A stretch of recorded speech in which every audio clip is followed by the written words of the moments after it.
I just kept a little bit of everything, so if you're wondering why these bags look so floppy, I just wanted to keep a bit to show you the different kinds.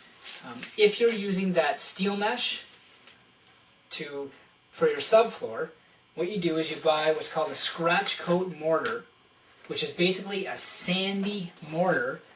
Mix it with water, and then you basically pour it out, and you just pour it and just level it real quick. It just flows out, and it basically self-levels the floor for you. So this is great if you're going over top of a wood floor that's going up and down all over the place, and you're like, hey, where do I start? Well, kind of kill the two birds with one stone. You get yourself a subfloor, and you level the floor out all at once. So that's where the steel mesh works really, really well to fix any problems like that. So that's what that's for, the scratch coat mortar. Really cheap as well, which is nice, so you can do that. Both the mesh and the mortar is a very inexpensive way to go. Now here's when I'm talking about your marble and granite, and specifically called marble and granite fortified premium mortar. So if you're going to use marble granite to put down, this is your white powdered mortar.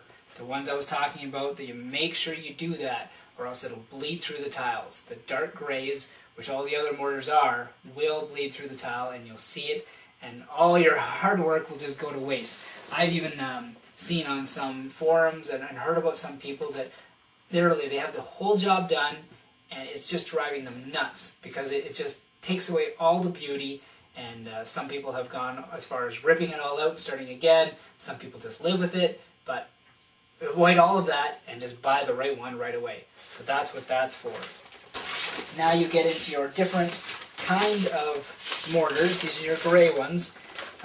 You have fortified thin set mortar and then standard thin set mortar. Now all depends which one to use on what your subfloor is, what your floor is, and what's going over top of it. There's variables that I don't want to get into, because if I tell you one thing and you happen to have something, one thing different, or you're not sure, you might end up getting the wrong one. So just go to the store and say, go to one of the guys and say, look, this is what I have. This is what I'm putting down over top of it, because you make sure you figure out what you want beforehand. So what do I need? Do I need just a regular mortar, or do I need a fortified one? And that's the two different kind, and it just depends on what you're doing as to which one. Basically, it's the same idea, but it has just a few things different. Once again, I don't know the physics of it, but that's the difference between the two.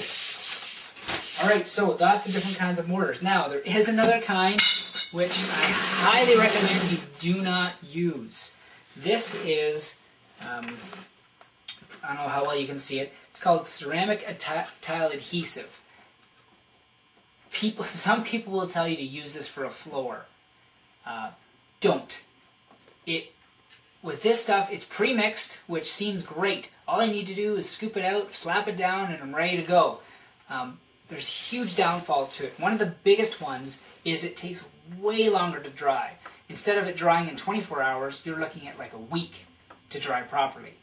And most people can't wait that long, so they start walking on it before it's ready, and it just turns into a big mess. The other problem is if you have any moisture anywhere, like if there's any water on the floor or on the tiles, which happen when you cut them, especially if you're using a wet tile saw, then you try and put this wet tile on top of this stuff.